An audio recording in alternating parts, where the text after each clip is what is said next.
welcome again to Inspire and Lead. So today we're going to make something very special and sweet. It's none other than bar chocolate. So the goal is to make 3 different kinds of chocolates. One would be a milk chocolate, then a white chocolate, and then a dark chocolate. So we're going to do 3 different types of chocolates. To make chocolates at home, especially the bar ones, we need a mold like this. This is very much available online, at a very affordable cost these days. So it's not expensive at all, but we need a mold. So let's get started and see how to make homemade bar chocolate. So first of all, we need to sieve all of the powders. So I have here almost half a cup of powdered sugar. This is finely powdered sugar. So you can also use icing sugar, but here I've used regular fine powdered sugar. To it you can add a pinch of cornstarch. That is just to get a binding together well. And then I'm adding almost 1.5 to 3 tablespoons of milk powder and 4 tablespoons of cocoa powder. So this is, we are going to make a milk chocolate, and you're going to sieve this very well because you don't want any kinds of lump in your chocolate, because when you mold it, it will be lumpy. So we're going to sieve it well, and then we're going to take out any of the excess crumbs. Okay, there you go. So the more you sieve, the better it is. And here you go, you have to just use a workstation like this to sieve your powders. So I have combined everything very well, all the dry ingredients, and now next steps are on the stove top. So in order to make the milk chocolate, we need to first do a double boil system where you have a pan where you have some water inside, as you can see here, and on top of that there is another bowl where you're going to mix all of the ingredients.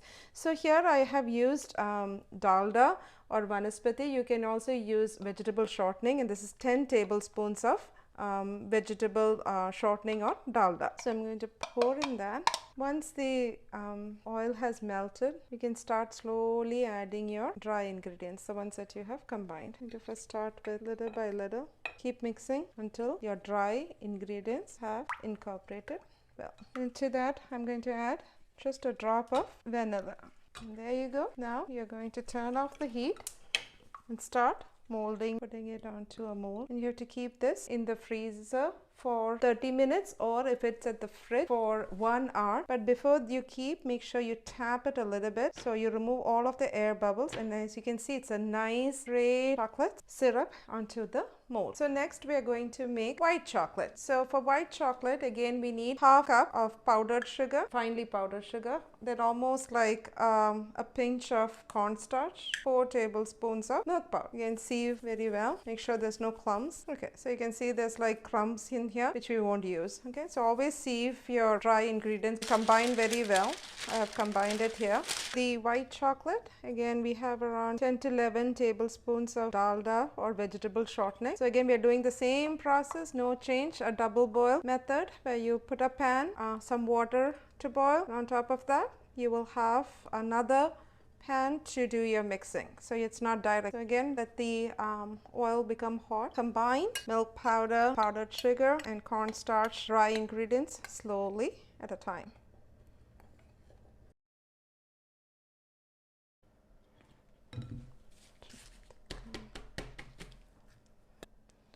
So we've molded it, and make sure you tap it well to remove the air bubbles. Nice mold, and then we'll keep this in the freezer for 30 minutes or inside the fridge for 1 hour. And then last is the dark chocolate. We'll take the same process, always sieve your dry ingredients. I have again half cup of powdered sugar. I'll add a pinch of cornstarch and 4 tablespoons of cocoa powder. This is for the dark chocolate. Okay, all right, again sieve well. Okay, there you go. Again, combining is done, and the same process where we will do a double boil on method on the stove top to make the dark chocolate. Same quantity, almost 10 to 11 tablespoons of Dalda or vegetable shortening. Okay, let's start adding slowly in batches. Cocoa powder, powdered sugar, and cornstarch mix.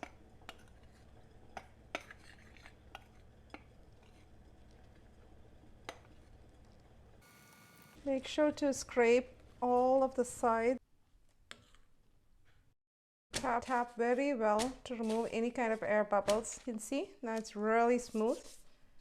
Again, we will freeze this for 30 minutes inside the freezer or 1 hour in the fridge. So there you go. It's after 30 minutes. All the bar chocolates are ready. So let's demold and see. So the first one is our milk chocolate. Let's see how that turned out to be. Hope you can see that it's so beautiful with all of the individual sections that you can see here. So it came out well. So that's milk chocolate. Now let's try the white chocolate.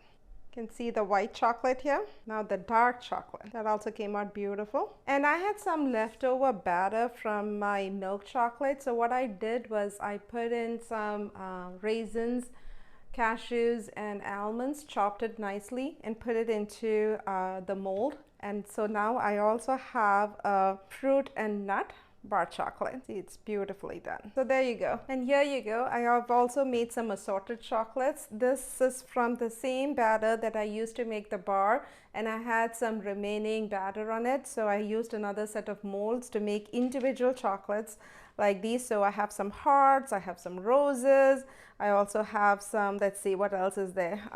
Some stars. So, you know, it looks very pretty when you're giving this as a gift to someone, and I'm sure they'll appreciate it because it's homemade. Another advantages of making homemade chocolates is it's pure vegetable shortening. You're not using any kind of animal fat, so if you have preferences to your taste like that, you know, this is another advantage. Before you go, do subscribe to my channel, like and share this video if you've enjoyed it, and until next time, this is Preetha signing out from Inspire and Lead.